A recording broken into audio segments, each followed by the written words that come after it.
पानीपत नगर निगम में शीशे लगाने वाली फर्म को ड्रेन 1 की सफाई का ठेका निगम अफसर दे रहे थे। दूसरे ठेकेदार ने इस भ्रष्टाचार को उजागर किया, जिसके बाद नगर निगम कमिश्नर ने मामले की जांच करवाई तो सामने आया कि पूरा ठेका ही फर्जी तरीके से लेने की तैयारी चल रही थी, जिसमें निगम के एक्सईएन गोपाल कलावत की संलिप्तता है। प्रारंभिक जांच में 5 ऐसे पॉइंट मिले जिसमें एक्सईएन की फर्जी ठेकेदार के साथ सांठगांठ होना पाया गया। कमिश्नर डॉक्टर पंकज यादव ने कहा कि वर्क ऑर्डर देने की प्रक्रिया को रोक दिया गया है।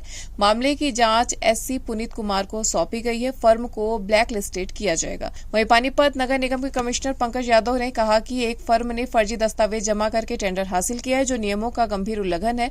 साथ ही आरोप लगाए कि इस मिली भगत में विभाग के कुछ अधिकारी भी शामिल। जैसे ही मुझे इस बात की जानकारी मिली, मैंने सबसे पहला कदम काम के आवंटन को रोकने का उठाया। हमने एक वरिष्ठ अधिकारी की अध्यक्षता में कमेटी बनाई, जिसे इस साल में तथ्य खोज का काम सौंपा गया है। एक फर्म ने फर्जी तरीके से अपने कागजात लगा के और टेंडर को हासिल किया है, जो कि नियमों का घोर उल्लंघन है। इसके साथ साथ ये आरोप भी लगाए गए थे कि विभाग के लोगों की इसमें मिली भगत है।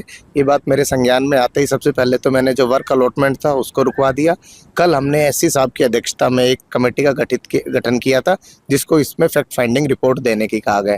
उन्होंने जो उनके टेंडर में डॉक्यूमेंट लगाए गए थे उनको गुड़गांव से और बाकी जगह से रीवेरीफाई कराया, तो वो आरोप सच निकले हैं और उन्हीं को ध्यान में रखते हुए हमने उस फर्म का टेंडर निरस्त कर दिया है और आगे की ब्लैक लिस्टिंग की जो बाकी हमारी कार्रवाई है उसको हम चला रहे हैं। फर्म का मैं नहीं कहूँगा, क्योंकि वो ग्लास उसका नाम है, नाम कोई भी हो सकता है जब तक आपके पास वैलिड डॉक्यूमेंट्स है। हो सकता है एक कंपनी मल्टीपल स्ट्रीम में काम कर रही हो, but at the same time आपकी बात से भी मैं एग्री करता हूँ। अगर गोपाल या किसी की भी इसमें संलिप्तता पाई जाती है, जो कि मैंने एससी साहब को कहा है, फाइल पे भी हमने रिटर्न में कहा कि अगर किसी की भी ये संलिप्तता पाई जाती तो 0 टॉलरेंस है।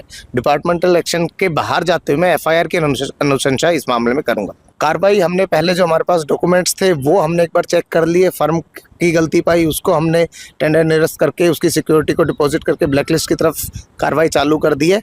इस प्रक्रिया में थोड़ा सा टाइम लगेगा। एक्सईएन और जो बाकी अगर किसी की भी संलिप्तता है प्राइवेट पर्सन की, मैंने सीसीटीवी फुटेज मंगवाई है जो ऑफिस में जिसका नाम आ रहा है कि वो फ्रीक्वेंटली ऑफिस में आता जाता था।